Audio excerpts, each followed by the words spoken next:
저는 한성센터 전재현 목자입니다. 반갑습니다. 여러분, 저를 보면 어떻습니까? 제 하얀 머리가 보이십니까? 예, 백발이죠. 그렇다고 해서 할아버지는 아닙니다. 네, 저는 79년생 파릇파릇한 45살입니다.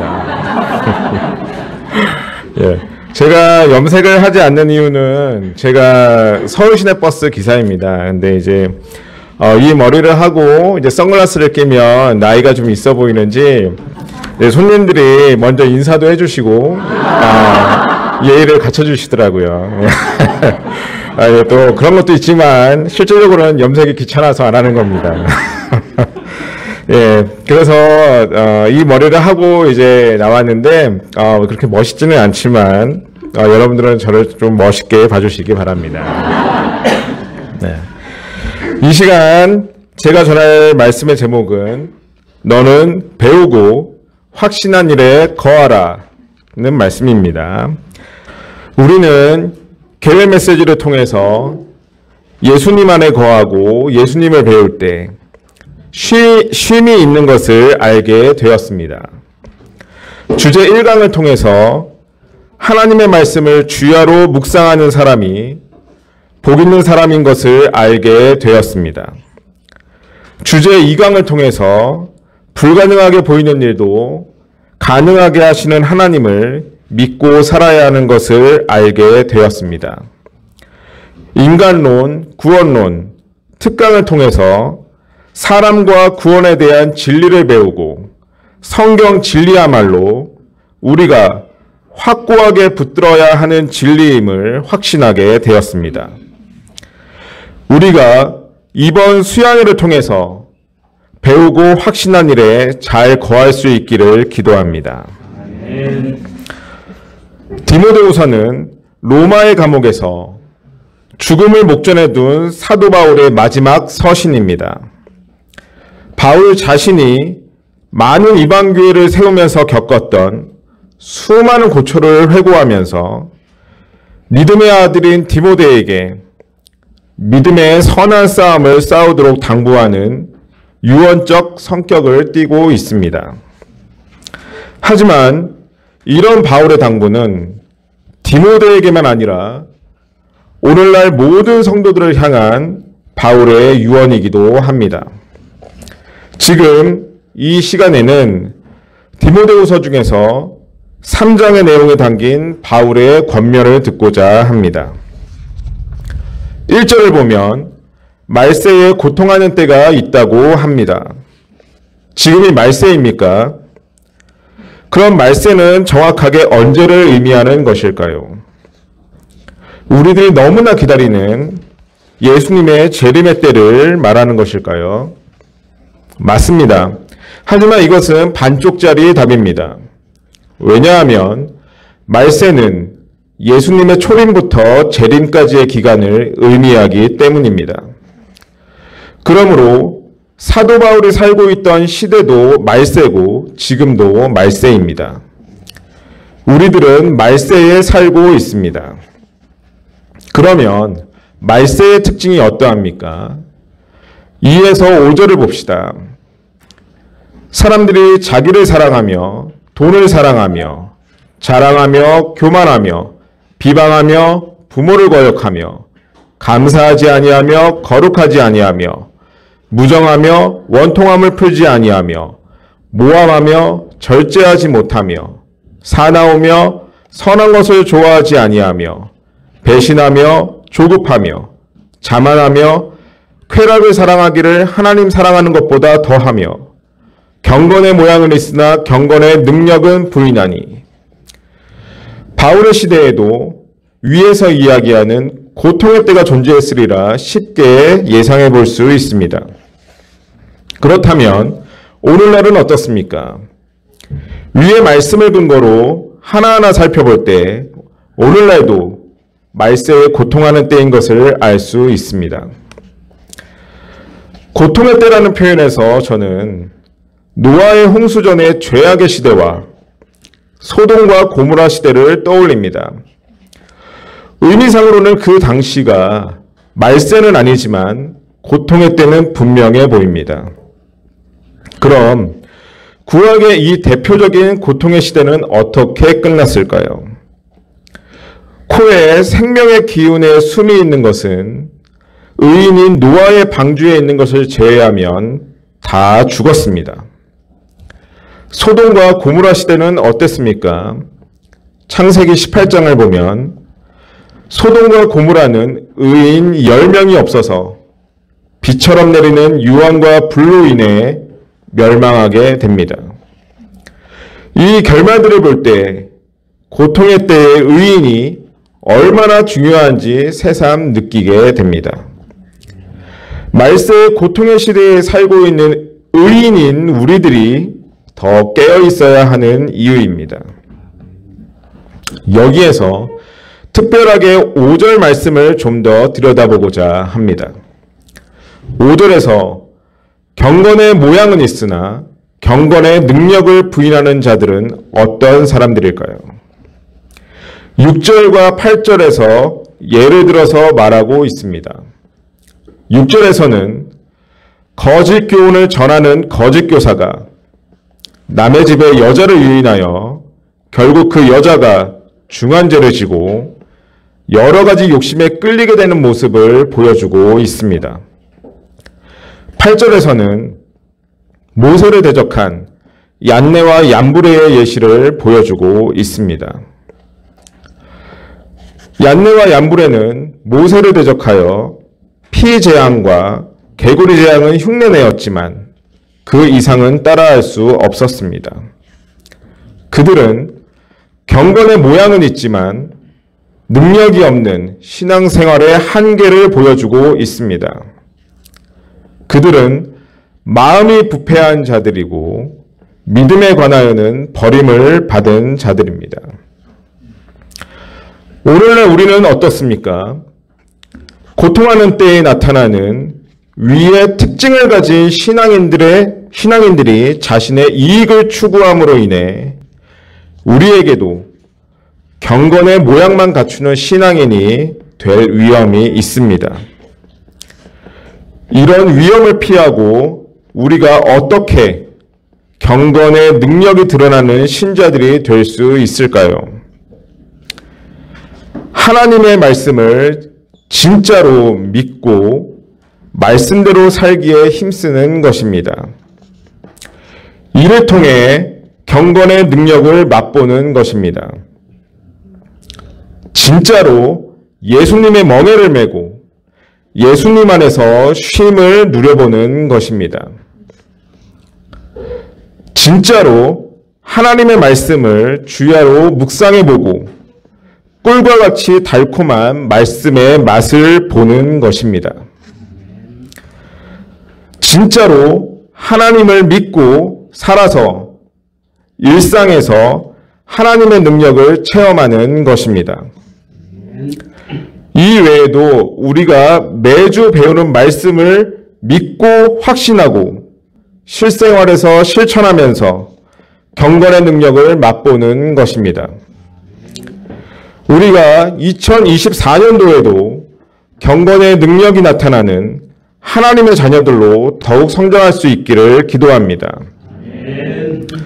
7절과 9절에 마음이 부패하고 믿음의 버림을 받은 이들의 결과가 어떠합니까? 그들은 항상 배우나 진리의 지식에 이를 수가 없습니다. 그리고 그들의 어리석음이 드러남으로 인해 그들의 더 나아가지 못하게 됩니다.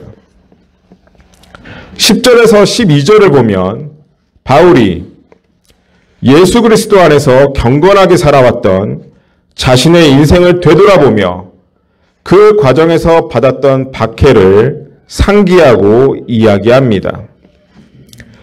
11절 말씀에 박해를 받음과 고난과 또한 안디옥과 이고니온과 루스드라에서 당한 일과 어떠한 박해를 받은 것을 내가 과연 보고 알았거니와 라고 했는데 사도행전을 보면 안디옥에서 복음을 전하다 유대인들의 선동으로 유력자들의 박해를 받게 됩니다. 이고니온에서도 그 유대인들의 선동으로 관리들이 바울을 모욕하며 돌로 치려고 했습니다. 루스드라에서는 돌에 맞아 죽음 직전까지 갔습니다. 사람들은 바울이 돌에 맞아 죽은 줄 알고 성 밖에 버렸습니다. 그런데 바울은 이러한 박해를 받았음에도 11절의 마지막에 이렇게 고백합니다. 주께서 이 모든 것 가운데서 나를 건지셨느니라.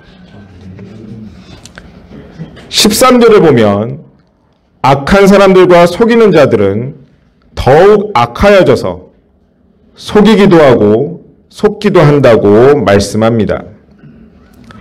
그러면 이런 시대의 디모데는 어떤 자세를 가져야 합니까? 14절을 봅시다. 그러나 너는 배우고 확신한 일에 거하라 말하고 있습니다. 사도 바울은 디모데에게 그러나 너는 그렇게 살지 말라고 말씀합니다. 이어서 배우고 확신한 일에 거하라 말씀합니다. 그러면 디모데가 배웠고 확신한 일은 무엇일까요? 디모데는 사도 바울에게서 성경을 직접 배웠습니다. 이를 통해 성경 진리를 확신하게 되었습니다. 뿐만 아니라 사도 바울의 삶을 통해서 성경적인 복음, 신앙으로 사는 것이 무엇인가를 직접 보았습니다. 이를 통해 디모데는 성경을 진리로 믿는 것, 그리고 사도 바울처럼 성경적인 복음 신앙대로 사는 것, 이것이 가장 의미 있고 멋진 인생이라는 것을 확신하게 되었습니다. 또 15절을 보면 디모데는 어려서부터 성경을 알고 성경을 배웠습니다. 디모데는 이러한 성경 공부를 통해서 예수님을 믿는 믿음으로 말미암아 구원에 이르는 지혜를 얻게 되었고 자신이 구원받았다는 사실을 확신하게 되었습니다. 요한복음 5장 24절 말씀을 보면 예수님께서 이렇게 말씀하셨습니다. 내가 진실로 진실로 너희에게 이르노니 내 말을 듣고 또 나 보내신 이를 믿는 자는 영생을 얻었고 심판에 이르지 아니하나니 사망에서 생명으로 옮겼느니라. 14절 후반에 또 바울은 디모데에게 내가 누구에게서 배웠는지를 생각해보라고 이야기하고 있습니다. 이것은 매우 중요한 문제입니다. 같은 성경을 배워도 누구에게 배웠는지에 따라 잘못된 신앙과 올바른 신앙을 가질 수 있기 때문입니다. 디모데는 외조모와 어머니로부터 성경을 배웠습니다. 그들에게서 좋은 신앙 유산을 물려받았습니다.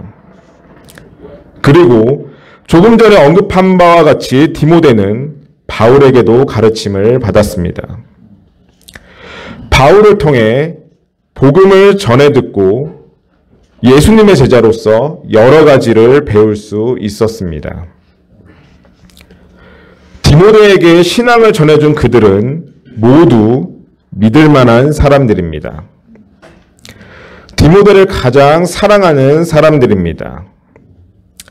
그 자신이 복음대로 살며 하나님이 함께 하시는 은혜가 드러나는 사람들입니다. 이들은 하나님이 함께 하시는 좋은 믿음을 가진 믿음의 선진들입니다. 그러므로 이들이 주는 가르침은 믿을 수 있습니다. 올바른 복음입니다. 디모데는 이들에게서 좋은 가르침을 받아 예수 안에 있는 믿음을 배울 수 있었습니다.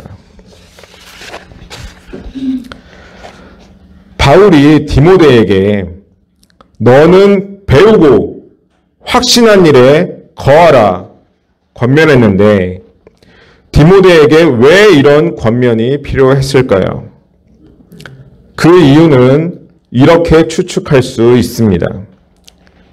앞에서 언급했던 19가지 말세의 모습이 나타나는 세상에서 디모데가 복음 역사를 섬기는 것이 참으로 힘들다고 느꼈을 것입니다. 뿐만 아니라 사도 바울의 간증을 통해서 볼 수 있듯이 예수님 안에서 경건하게 살고자 하는 사람들에게는 박해가 있을 것이라고 했습니다. 이런 상황에서 디모데는 자신이 지금까지 배워왔고 확신했던 것에서 흔들릴 수 있습니다. 어쩌면 이 편지를 받고 있을 때 디모데는 흔들리고 있었을지도 모릅니다. 그래서 바울은 배우고 확신한 일에 거하라고 강하게 권면하고 있습니다. 주께서 이 모든 것 가운데서 나를 건지셨느니라고 간증하면서 하나님을 믿고 두려움을 이기도록 돕고 있습니다. 바로 이어서 성경에 대해서 언급하고 있는 것을 볼 때 사도 바울은 디모데가 성경을 열심히 공부하고 성경을 가르치는 대로 살도록 권면하고 있는 것을 알 수 있습니다. 그렇다면 성경은 어떤 책입니까? 16절에 보면 모든 성경은 하나님의 감동으로 된 것으로 교훈과 책망과 바르게 함과 의로 교육하기에 유익하니 성경은 단순한 책이 아닙니다. 성경은 성령의 감동으로 된 책입니다. 성령의 감동으로 되었다는 말은 성경 저자들이 성령의 감동을 받아 기록했다는 뜻입니다. 그러므로 사람이 성경을 썼지만 근본적으로 성경의 저자는 하나님이십니다.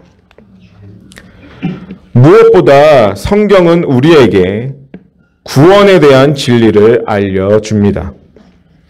우리가 사는 이 세대에는 엄청난 양의 책들이 쏟아져 나오지만 이 세상에 존재하는 그 어떤 책을 통해서도 구원을 가르쳐주지 않습니다. 오직 성경만이 구원의 진리를 알려줍니다. 오직 성경만이 하나님의 감동으로 쓰여진 책이기 때문입니다. 창세기 2장을 보면 하나님이 흙으로 사람을 만드시고 생기를 불어넣으셨을 때 사람이 생명, 곧 살아있는 존재가 된 것처럼 사람이 성경을 공부할 때 성령님께서 말씀을 통해서 사람을 살리십니다. 성경 공부로 비롯된 교훈과 책망을 통해 우리들의 마음에 하나님의 감동을 불어 넣으십니다. 이로써 우리들을 바르게 합니다. 우리의 의인됨을 확신하게 합니다. 히브리서 4장 12절에서 이렇게 말씀합니다.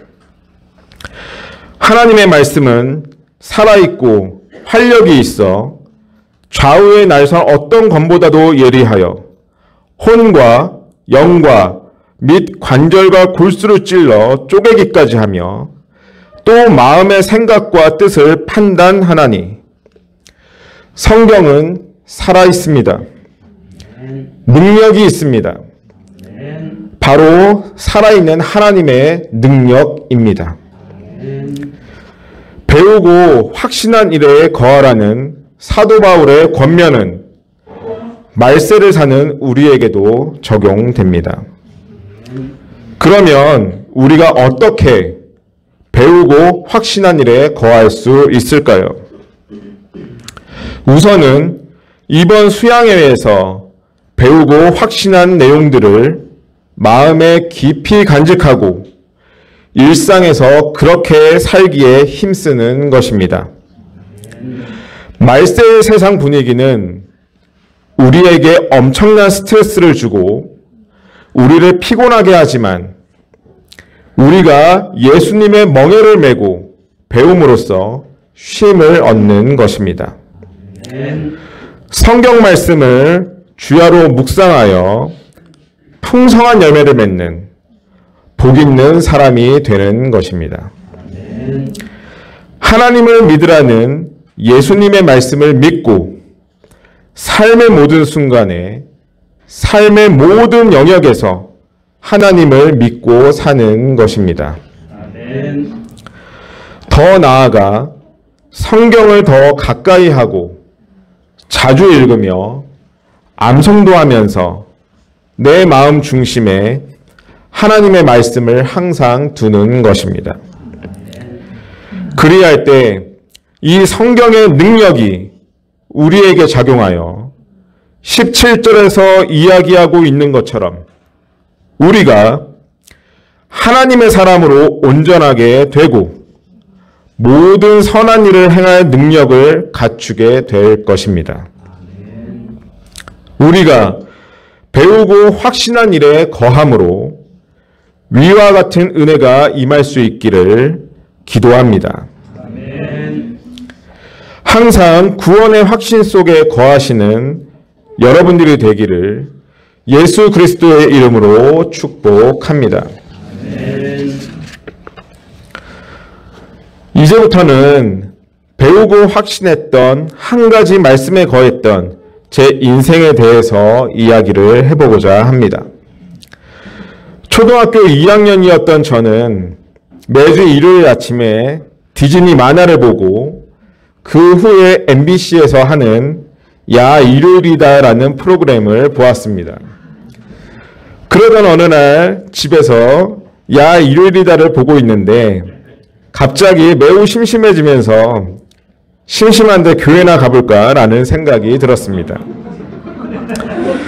그 길로 집 근처에 있는 교회를 찾아가서 궁금해서 교회에 와봤다라는 뉘앙스의 말을 했던 것 같습니다. 이것이 저의 신앙생활의 시작이었습니다. 청년이 되기 전에 저는 성경을 배우고 적용하는 것은 알지 못한 채 그저 열심히 교회 생활을 했습니다. 그리고 한 살 한 살씩 나이를 먹으면서 저는 교회에서 총무, 회계, 찬양부장, 회장 등의 직분을 맡아 일도 하게 되었습니다. 제가 직분을 맡아 많은 일을 할 때는 교회가 점점 힘들어지고 있는 상황이었지만 저는 떠나지 않고 묵묵히 저의 자리를 지켰습니다. 그것은 신앙적인 이유보다는 오히려 자존심과 오기로 버틴 것이었습니다.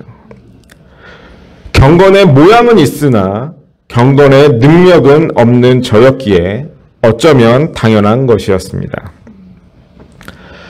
청년이 되어서는 기독교반에서의 은혜가 있었지만 10년 정도를 너무 많은 일에 치이고 소모되다 보니 많이 지쳐 있었습니다. 점점 다른 큰 교회로 가서 또래들과 어울리면서 재미있게 신앙생활을 하고 싶다는 생각이 들었습니다. 그래서 저는 많은 고민 끝에 결국 담임 목사님께 말씀을 드리고 성남에 있는 선한목자교회에 출석하여 예배를 드렸습니다. 그 후 조세핀 목자를 만나 결혼 후 한성 UBF로 오게 되었습니다. 저의 학창시절 추억은 가락고등학교 기독교반이 전부라고 할 만큼 이 시기는 저에게 많은 영향을 끼친 시기였습니다. 힘들 때 서로 위로와 힘이 되는 신앙 선배, 후배, 친구들을 만났고 이런 멋진 지체들과의 교류를 통해 저의 학창시절은 은혜로운 추억으로 가득 찰 수 있었기 때문입니다. 고1 어느 날 저는 기독교반 CA 홍보를 보고 기독교반에 가입하였습니다. 여기서 저의 은사이시자 기독교반을 담당하셨던 강수환이라는 선생님을 만난 것은 제 인생의 가장 멋진 일이었습니다. 저에게 그 선생님은 기독교인이 어떻게 살아야 하는지를 몸으로 본을 보여주신 바울과 같은 분이셨고, 성경 공부를 통해 로마서 8장 38에서 39절의 말씀을 저도 모르는 사이 제 마음에 새기고 확신할 수 있게 해주신 분이었습니다. 하지만 기독교반에서의 활동은 저에게 모두가 멋진 것만은 아니었습니다. 지체들 간에 일어나는 갈등과 그로 인해 일어난 사람에 대한 상처, 쓴뿌리, 그리고 기독교인에 대한 회의감을 느낀 적도 있었습니다. 2002년도에 저는 워킹 홀리데이 비자를 받아서 호주로 떠났습니다. 1년 동안 죽어라 일만 했습니다. 하루에 3개씩. 새벽엔 팝 청소, 점심엔 모텔 청소, 저녁엔 고깃집에서 알바를 했습니다. 새로운 환경에서 최선을 다하는 제 자신을 보고 싶었습니다. 더 편한 인간관계를 위해 제 성질을 절제하고 사람에 대한 정을 줄여나가는 연습도 했습니다. 이런 호주에서의 생활 덕분인지 한국으로 돌아와서는 더 이상 사람으로 인해 크게 힘든 부분은 없었습니다. 저는 1998년에 고대병설보건대학교 임상병리학과에 입학했습니다. 그런데 군대 제대 후 졸업반 병원 실습 중에 제가 피에 대한 두려움과 거부감이 있음을 알게 되었습니다. 이때 저는 이 일이 저와 잘 맞지 않는다는 것을 깨닫게 되었습니다. 이로 인해 저는 국가시험 공부를 게을리하게 되었고, 그래서 결국 국가시험에 떨어져 면허도 따지 못하고 졸업을 하게 되었습니다. 그 이후에 이 일 저 일을 떠돌게 되면서 마음고생과 돈 걱정을 달고 살았습니다. 빨리 돈을 벌어서 부모님을 노동의 고통에서 해방시켜드리고 싶은 마음이 컸지만 상황은 점점 더 꼬여갔습니다. 정신적인 붕괴 전까지도 가봤습니다. 자존심과 오기로 버틸 만한 상황이 아니었습니다. 하지만 저는 이 상황에서도 신앙을 버리지는 않았습니다. 그 이유는 단 한 가지였습니다. 기독교반에서 양육을 통해 배운 확신한 한 가지 사실. 그것은 앞에서 이야기했던 로마서 8장 38에서 39절 말씀이었습니다. 내가 확신하노니 사망이나 생명이나 천사들이나 권세자들이나 현재일이나 장래일이나 능력이나 높음이나 깊음이나 다른 어떤 피조물이라도 우리를 우리 주 그리스도 예수 안에 있는 하나님의 사랑에서 끊을 수 없으리라. 내가 한없이 연약하고 부족해서 하나님을 놓을 수도 있지만 하나님께서는 절대 나를 놓지 않는다는 확신이 있었습니다. 저의 원망과 불평 가운데서도 하나님께서 재현아, 내가 너를 사랑한다 라고 말씀하시는 것 같았습니다. 아마도 아파서 울부짖는 저를 위로하셨던 것 같습니다. 사람에 대해 관심이 없으며 그 영향으로 인해 하나님도 그렇게 사랑하지 않는 것 같은 자신이지만 저는 그 한 가지 확신 때문에 신앙의 바닥을 찍고 조금씩 회복하며 무너진 신앙을 다시 쌓을 수 있었습니다. 그리고 이 시기쯤에 조세핀 목자를 만나게 되었습니다. 제가 결혼을 통해 UBF로 오게 되었지만 그에 앞서 UBF와의 만남이 있었습니다. 제가 대학생 때 지금은 선교사님으로 가신 종로센터의 양혜란 목자님의 인도를 받아 잠시 UBF에서 몇 번 성경 공부를 한 적이 있었는데 그 후에 도망을 다니다 결국 군대로 도망을 갔습니다. 또 한성대 영어영문학과에도 합격을 한 적이 있습니다. 결혼 직후에 불안정한 직장과 경제적인 문제로 어려움이 있었지만 기도의 여종인 조세핀 목자의 간절한 기도와 하나님의 은혜로 지금은 서울 시내버스 기사로 일하고 있습니다. 혹시 서울에서 버스를 타시다가 저를 보시면 아이고 할아버지 수고 많으시네요 라고 한 말 해주시면 제가 UBF 분인지 바로 알아보도록 하겠습니다. 그래서 그때부터 더 부드럽고 안전하게 목자씨까지 모셔다 드리도록 하겠습니다. 버스 기사로 일하면서 배차 간격을 지키는 것, 그리고 버스 안에서 다쳤다며 보험금 청구하는 가짜 환자들이 가장 힘이 듭니다. 배차 간격을 지킬수록 손님을 더 많이 태워야 하기 때문에 은혜가 더욱 필요합니다. 내 몸을 거룩한 산 제물로 드리는 것이 영적 예배라는 말씀을 붙잡고 규정대로 배차 간격을 유지하며 운행하려고 노력하고 있습니다. 배차 간격을 유지하다 보니 운행도 안정되어 가짜 환자들의 문제도 저절로 해결이 되고 스트레스 지수도 낮아졌습니다. 저의 영적 예배를 받으신 하나님께 감사드립니다. 또 든든한 기도의 후원자 조세핀 목자를 주신 것과 너무나 귀여운 예나와 예준이를 주신 하나님 다시 한번 감사드립니다. 요즘도 가끔 주말에 너무나 귀여운 딸 예나와 아들 예준이가 아빠 버스를 타고 싶다며 놀러 옵니다. 엄마와 함께 버스를 타면서 저를 보면서 아빠 안녕 하고 인사를 해주는 아이들을 볼 때면 큰 행복감을 느낍니다.